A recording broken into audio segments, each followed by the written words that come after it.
Well, Danielle, first of all, thank you. This is great. I'm so excited about everybody who's on this webinar. Such so much wisdom and give back to the industry every single day. And I really want to say thank you to Leap for inviting us to be a part of this with you. These webinars are great, and online communities is where we live, right? We are that is a big part of everything we're doing every single day, at least here at Roofers Coffee Shop. we are all about online all the time. So Roofers Coffee Shop is an online community. We're celebrating our 20th year being online. So we were online before Facebook, before most everything out there. Thank you, Christina. Yeah, it's kind of hard to believe we were a little bit ahead of our time. But it's really been, it's exactly what Danielle said. It's all about creating that space, that safe space for contractors. So if you can imagine 20 years ago, how many contractors even had a computer on their desk? I was actually calling on a bunch of them and they didn't have computers on their desks.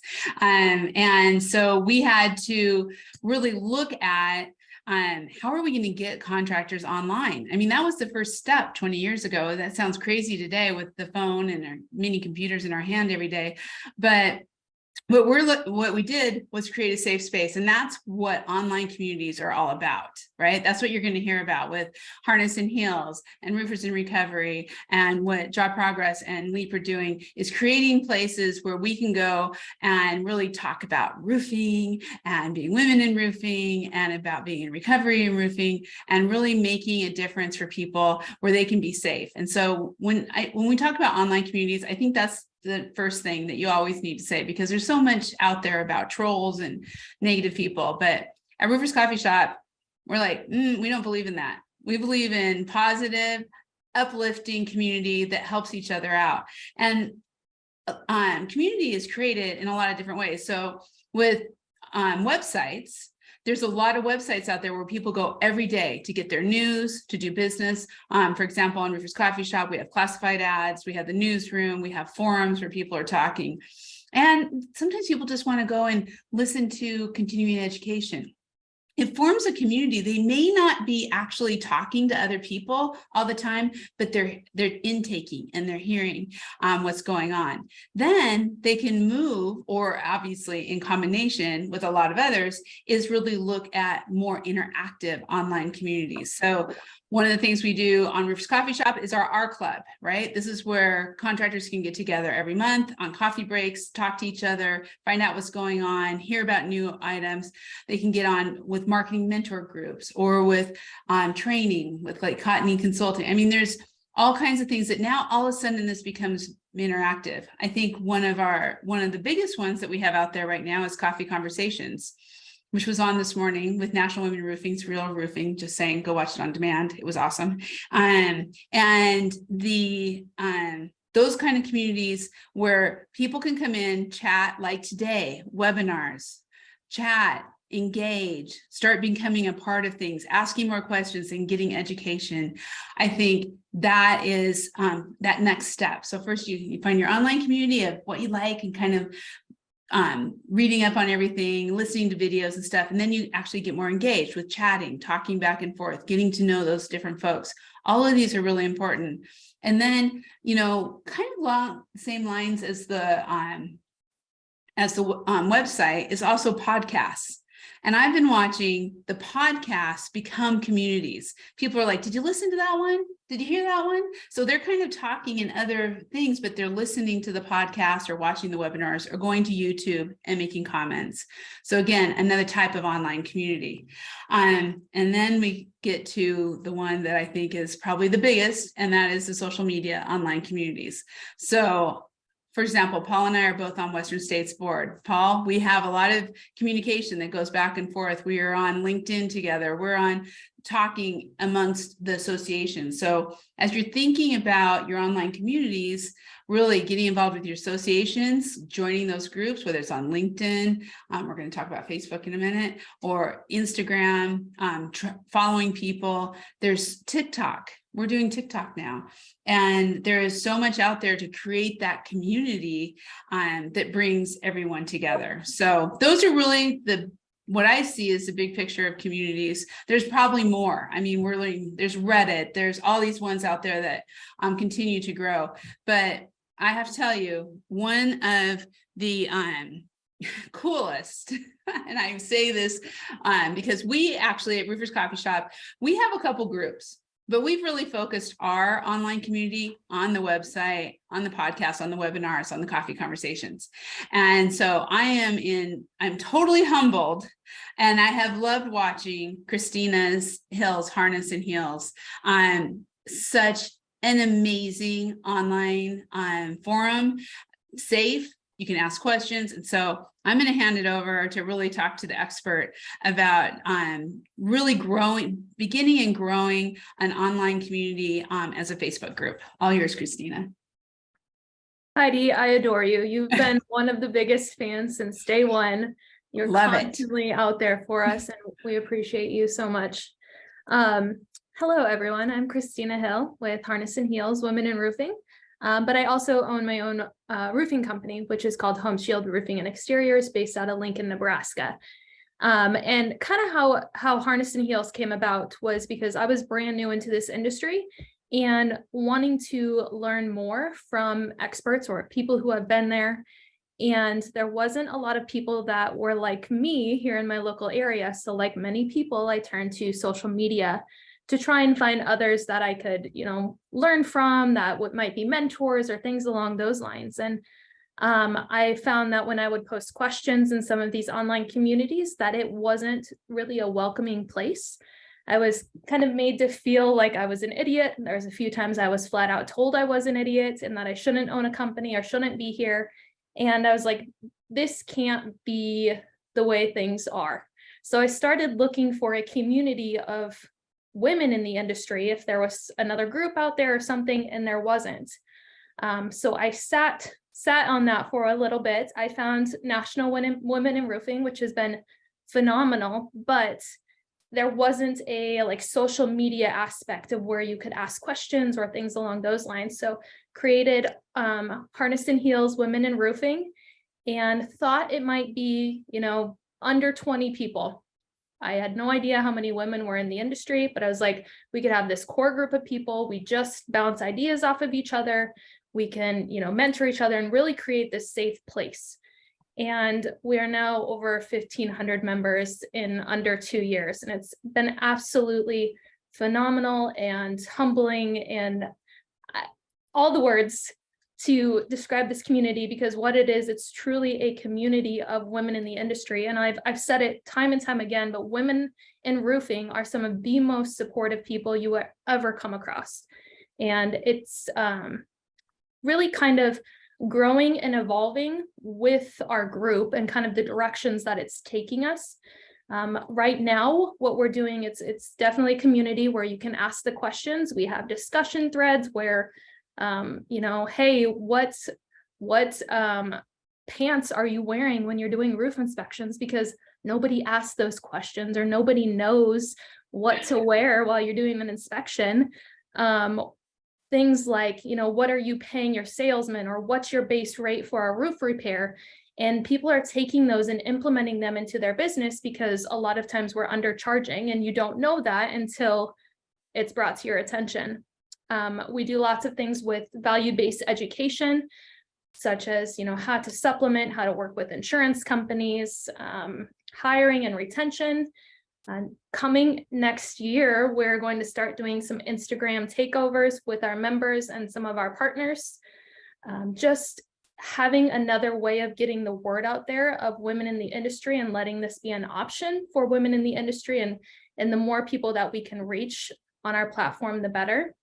We do things, like I mentioned, partnerships with companies such as Company Cam, Roofle, True Work, Roofer, Catchall, offering discounts to these women to help better their business and help bring value to them as well. And I'll mention all of this, it's completely free. There's no membership costs. It's my way. I think of it as like a volunteer passion project to give back to the community and to help build up this generation and the next generation of women in the industry. And you hear the saying all the time of a rising tide lifts all boats. we all do better when we do better when we all do better. So that's the goal in this.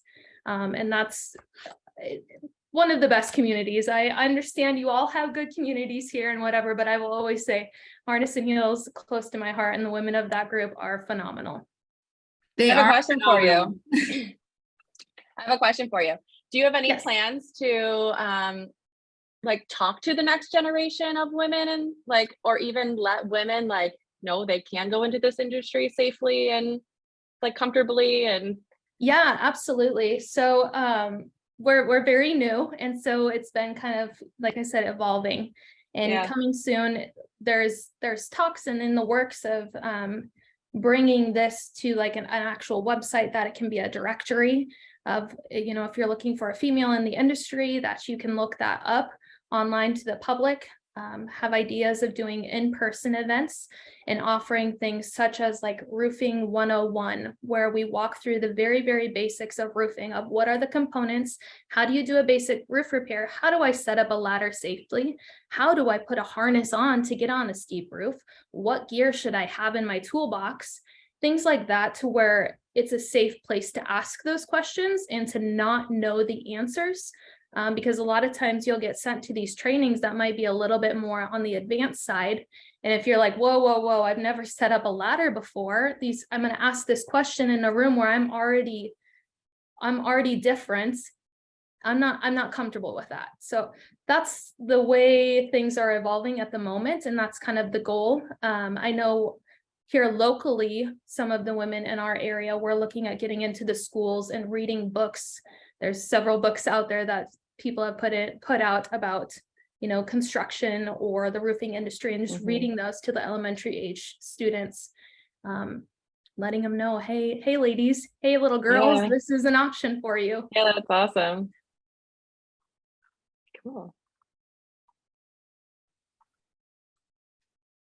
So Christina, as you were doing putting your Facebook group together, you are seeing the word spread pretty virally, right? We're so like, I'm telling people, Lee's telling people, Brittany's telling people, Sarah is like a huge ambassador. So I'm seeing you guys all on here. It's so exciting. Kendall. But that is a big part of it too, is to have that positive experience and be able to have people really talk about it, right? Absolutely. And it's known from the get-go, like to join into the group, that you have to agree to all the community guidelines and answer the questions of what it is. And it's known from the get-go that this is a safe place, and any hate or negativity will not be tolerated.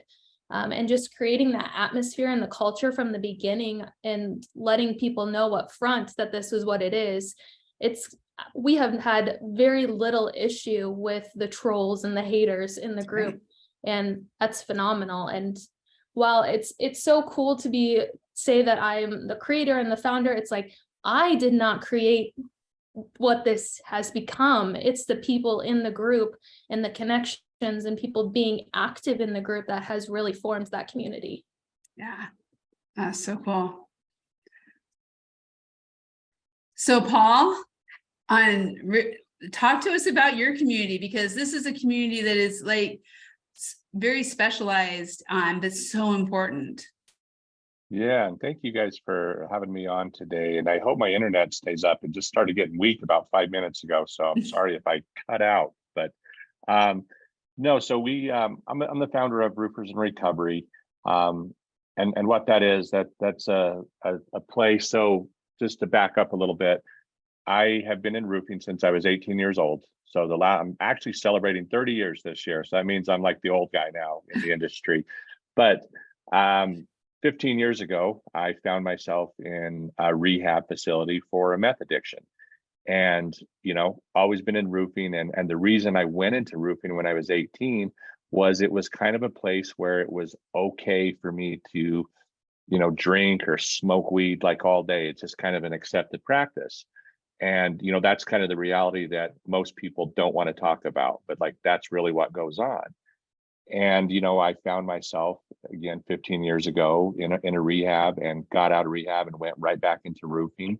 And there was really, you know, nowhere for me to go. There was no community, right? And so it really just kind of got put on me at one time to, the fact is, at some point, somebody helped me, and they helped me to, recover and to be where I'm at today. And the least that I could do is kind of build a community to where it's okay, right? Because the fact is, like, addiction in America is a huge, huge problem. But one of the bigger problems we have is no one wants to talk about it because it's kind of taboo, right? Like, if someone has cancer or like a heart issue, like, we're all going to talk about it and be like, let's support them. But if someone has an addiction, or you have an addiction, it's something that you kind of hide, be it one of your employees or your spouse or yourself, like, you're not going to bring that out. So one of our main goals of setting up this community is for it to try to break that stigma of like, hey, here's a fact, it's happening. Okay, it's out there. So we need to have a community to where people feel, I love, you were talking about a safe space, right? The reality, most people come in, I talk to someone in the roofing industry, actually probably like 5 people a day in the roofing industry, and it doesn't blow my mind, but it would blow most people's minds. It's like, these are owners of like large companies, and themselves or their employees or all these people, like, it's rampant. The thing about a community, everybody needs somewhere where you feel like you belong, right? Like, that's you have to have a place where you belong. And we find community like everywhere, but like in this day and age, when COVID hit, and all of a sudden, like, you're not going to your office, you may not realize like your office is your community, right? That's your people, that's your community. And all of a sudden COVID hit and we're trapped at home and all these things, like, community is gone. So that's when we started really the Roofers in Recovery online, and we made the Facebook group.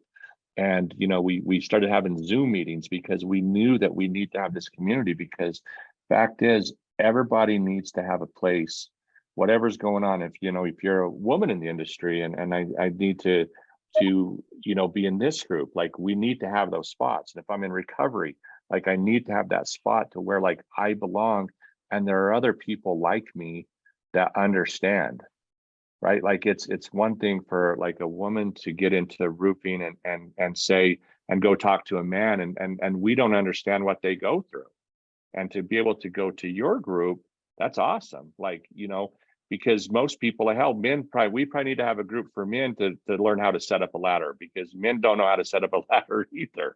But these groups are so important. And like you were just mentioning, like, I think my group's the coolest, right? Because I'm part of that group. But it's just awesome. And it's, I'm in probably, hell, I don't know, 20 different groups, communities, like, online, that the places that I need to go certain days. So like, I feel like, hey, these are my people, because that's what we need as a human being. Like, you need that, we don't want to admit it, right? But we need that sort of acceptance sometimes, and people that get it. Right. So, Definitely. and because of, and one last thing before I turn it over, we have 2 groups online. We have just kind of the public group for Roofers in Recovery that just kind of shows a few things, what we got going on, a few different events. And then we actually have a private page where some people can still have their, it's not really, it's private to the group. And I think there's like 600 members, where they can still have their anonymity, and, society doesn't know that they're technically in recovery. So we still have that, but there are 2 different groups. Very cool. Does anybody have any questions for Paul? I just want to say, I was actually just typing it in the chat, but I just want to say, Paul, everything you and your team is doing is so inspiring. And what I try to do is encourage all the time is for us to spread the word and let people know about Roofers in Recovery. And so we can break the stigmas. That's the only way that it really works. It's so true, Heidi, because the reality is I think there was like 15 people or something on this call. The reality is all 15 of us are affected by addiction. We've talked about it or not. We have somebody, friends, family, coworkers, someone in our community that has an issue, right? And it's the problem's not going to go away until we talk about it and we all decide to really do something about it. So that's why it's, so important to just have it out there. I literally get on stage in front of thousands of people, and we'll lead off most talks of saying like, hey, 15 years ago I was in a mental hospital and had a meth addiction, because I think that people need to hear like, hey, this guy had a problem, and look at him now, like you can recover and you can change your life. And so I think it's just important to put that out there because it's happening, and it happens more in roofing than literally any other industry, because every company in the world, like if you can't get a job anywhere else, what do? You probably go work for a roofing company, installing a roof or selling roofs for somebody, right? Like we're the one industry that doesn't do any background checks. You could have 18 felonies and come out and sell roofs, and that's okay. Everybody needs a second chance. Yeah. Getting those Definitely. online communities going. Sorry, Danielle. No, it's okay. I was just agreeing. Yeah. Yeah. So going from Paul to Lester, you're talking about how to use these online communities to grow your network. Because I'm a huge LinkedIn person, and there's a lot of great connections out there. Oh yeah, for sure. Facebook, LinkedIn, those platforms, that's where these groups are at, right? So leadership, I think you're going to lean more towards LinkedIn, right? The professional is going to be there. And then, also, the team under you, they're more so going to be involved in Facebook. So like Job Progress has a Facebook group.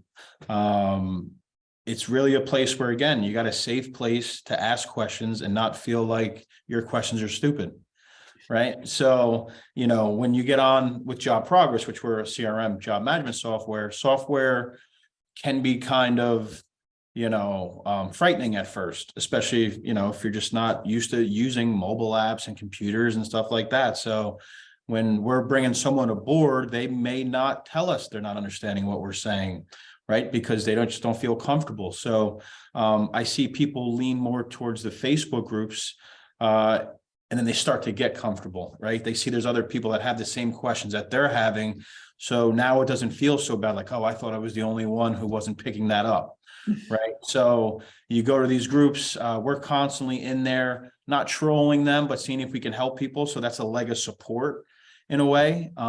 Because again, for those folks who aren't really going to tell us they're not understanding, they'll go to those groups and just feel more comfortable. And you'll see people's stories in there. And I think it's just so important to be so consistent in these forums, because just like Paul was saying, then you're going to see someone who had your story and was just like you, and now you guys are connecting, and the whole thing's just happening inside these groups. And it all starts from just little simple questions, right?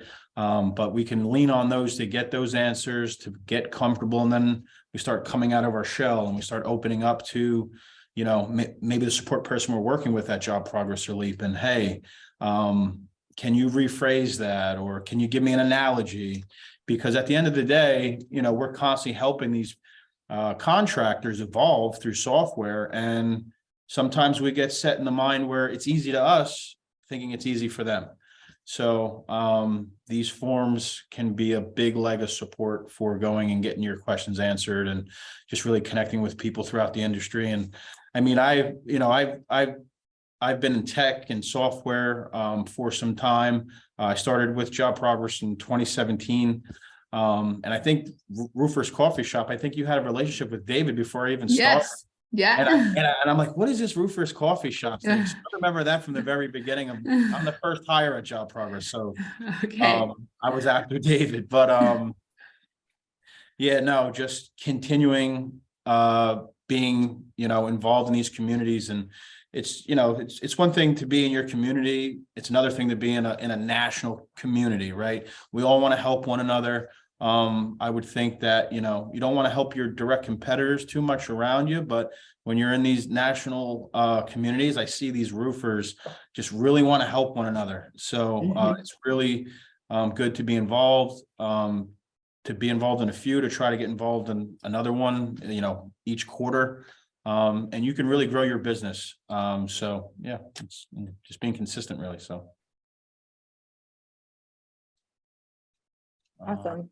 Lester, I have a question for you. Like with, you're talking about your group and being involved in other groups, do you tend to see kind of some questions that are frequently asked to where you can create education or revised workflows or whatever based off of what you're seeing in groups, the questions that are asked? Only Good question. 1,000%. I mean, job progress, our slogan is really built for contractors by contractors. Because when we first started, the software looked a certain way. But as we built this, I mean, we really listened to our contractors, and that was through the forums, through the groups, right? Oh, well, this is great, but it'd be greater if it can be this way. But they don't tell us. I mean, not going to tell us that. So we would look through and look, wow, like that is a great idea. That makes a lot of sense. Let's go ahead and put that into the software. Right. And then all of a sudden, you're on the phone with the contractor and they're like, dude, like I made a suggestion. You guys really, I made a suggestion in the group and you guys really made it happen. Right. So, not everyone does that. I think we went into it thinking, okay, we have a customized solution. So there's a lot of different contractors that have a lot of different processes. So we kind of went with that model. And it's been working ever since because things are evolving. So we need to evolve as well.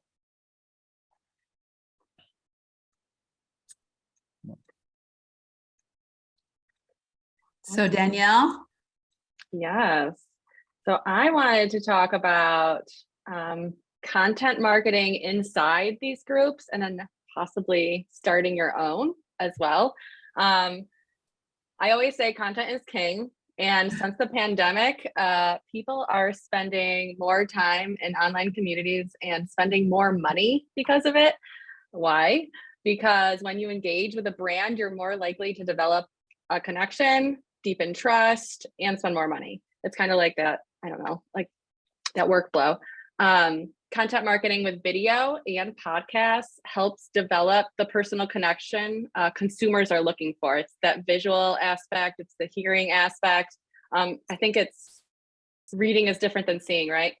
So I'm just curious, and you guys can answer this question in the chat. How many of you guys have either been on a podcast or like a webinar and been interviewed as a guest or have hosted your own?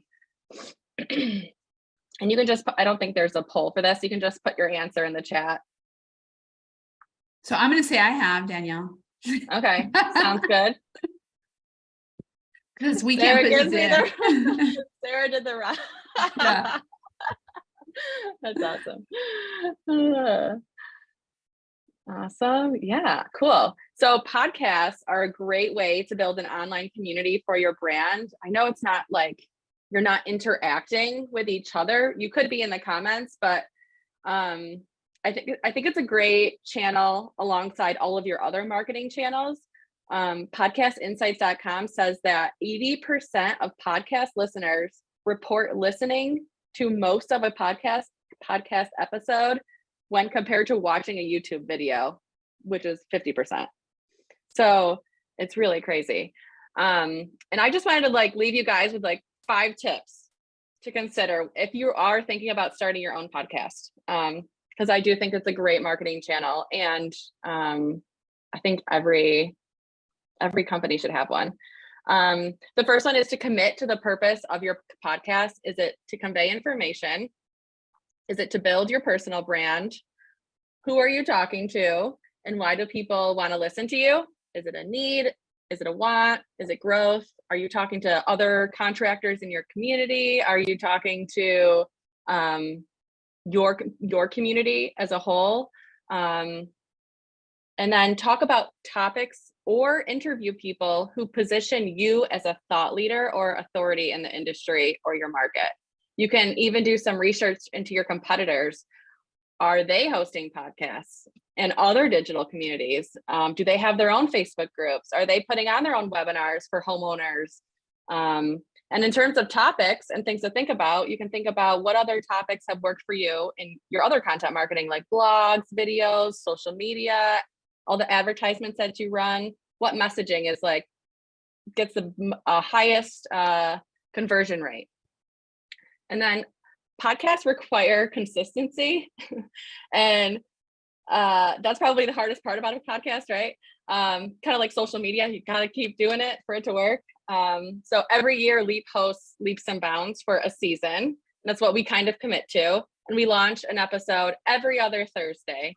You can do them bi-weekly, bi-monthly, monthly, every day, whatever you want, but just, I highly consider or suggest to make sure they're consistent. Heidi, I know you run a podcast or two. How frequently do you run yours? We have, we do it a little bit different. We probably actually are breaking some of the podcast rules, but as soon as we have a podcast approved, where it's produced, it goes up onto our site and it goes out onto the podcast channels. But then every week we promote it over social media. So we have the podcast of the week every week that goes into the week in roofing. So that's kind of how we launch it out there. And I think consistency is really important. And I also, to find out what are the podcasts in your local area for the contractors who are on here, what's happening in your local area, what kind of things can you get involved in, makes a big difference too. And on an industry level too, it's really nice if you have a podcast on there, say from, on leaps and bounds or on roofing road trips, you can put that onto your website. So there's a lot of content, Danielle, exactly what you're saying. Yeah. Opportunities. For sure. And podcasts are great because people can listen when they're on the go. Listening to content, like I said before, is so much different than reading content. And I don't know about you guys, but I listen to podcasts while I'm at the gym or if I'm out for a walk or I'm alone, really. And building that digital community via podcast takes time and patience.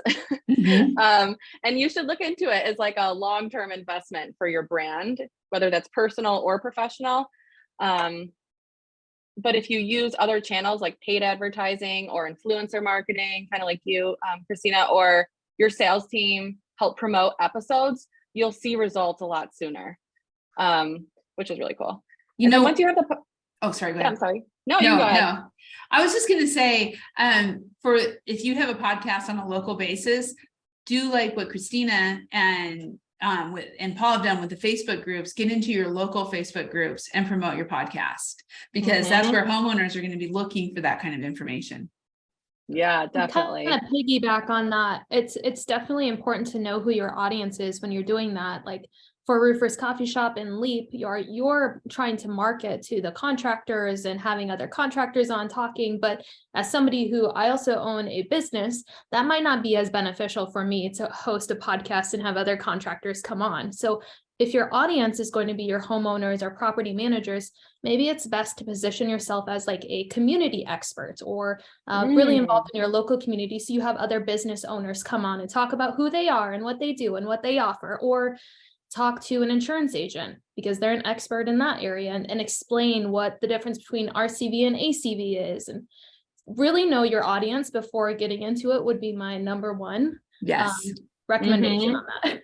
Yeah, we do Ask a Roofer, and that's for homeowners and building owners. And it's exactly, Christina, we bring in experts, because think about using your vendors too, right? Wouldn't it be great to have one of your vendors come in and explain the product to the homeowners locally? So they're not just hearing it from you, they're also hearing it from the manufacturers. So I agree 100%. Yeah, definitely. Awesome. Well, thank you everyone for joining the conversation today, and a great presentation. If anyone has any questions, you can go ahead and put them in the chat box for me. While we wait for some of those questions to roll in, I have a question for the panelists. What is the benefit of joining local Facebook groups? And we kind of talked about it a little bit. Does anybody have anything else to add about that? I do. So I said I lived in Denver. I also have another home in Mesa, Arizona, and I'm on the next door groups and if you like the Lucinda's Facebook group, I get business off of those things all of the time because I'm the local expert, right? And so I believe very highly in what I call a third party validation. It's so much easier to sell a job when someone else sells a job for me, meaning if however I could posture myself on social media, and be known as hey, the roofer guy.